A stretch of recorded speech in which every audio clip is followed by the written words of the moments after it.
কেউ আর্জেন্টিনাকে ভালোবাসে, কেউ ব্রাজিলকে ভালোবাসে, কেউ বার্সেলোনাকে ভালোবাসে, কেউ রিয়াল মাদ্রিদকে ভালোবাসে, কেউ ম্যানচেস্টারকে ভালোবাসে, কেউ আর্সেনালকে ভালোবাসে, কেউ সুন্দরী মেয়েকে ভালোবাসে, কেউ স্মার্ট ছেলেকে ভালোবাসে।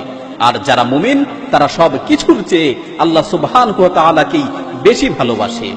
বড়ই আফসোস ও পরিতাপের বিষয়, আজকের মানুষ দুনিয়ার এই তুচ্ছ জিনিসগুলোকে আল্লাহর চেয়েও বেশি ভালোবাসে। আজকের যুবকেরা তার পছন্দের তারকাকে আল্লাহর চেয়ে বেশি ভালোবাসে। তারা ভালোবাসার ক্ষেত্রে আল্লাহর সাথে শরীক করে, তারা ভালোবাসার ক্ষেত্রে আল্লাহর সমকক্ষ স্থির করে।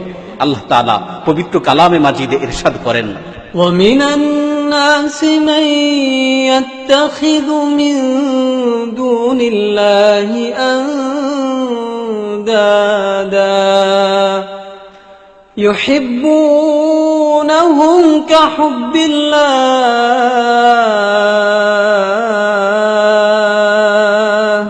মানুষদের মধ্য হতে কিছু মানুষ রয়েছে যারা আল্লাহর সাথে সমকক্ষ স্থির করে এবং সেই সমকক্ষদেরকে আল্লাহর ন্যায় ভালোবাসে। উল্লিখিত আয়াতে আল্লাহ তাআলা আন্দাদ তথা সমকক্ষের কথা উল্লেখ করেছেন। এই সমকক্ষ কোনো খেলোয়াড় হতে পারে, এই সমকক্ষ কোনো পছন্দনীয় তারকা হতে পারে, এই সমকক্ষ কোনো ভালোবাসার বস্তু হতে পারে। যদি সেই পছন্দের খেলোয়াড়কে, যদি সেই ভালোবাসার বস্তুকে আল্লাহর চেয়ে বেশি ভালোবাসা হয়। তারপর আল্লাহ তাআলা মুমিনদের ব্যাপারে বলছেন, وَالَّذِينَ آمَنُوا أَشَدُّ حُبًّا لِلَّهِ।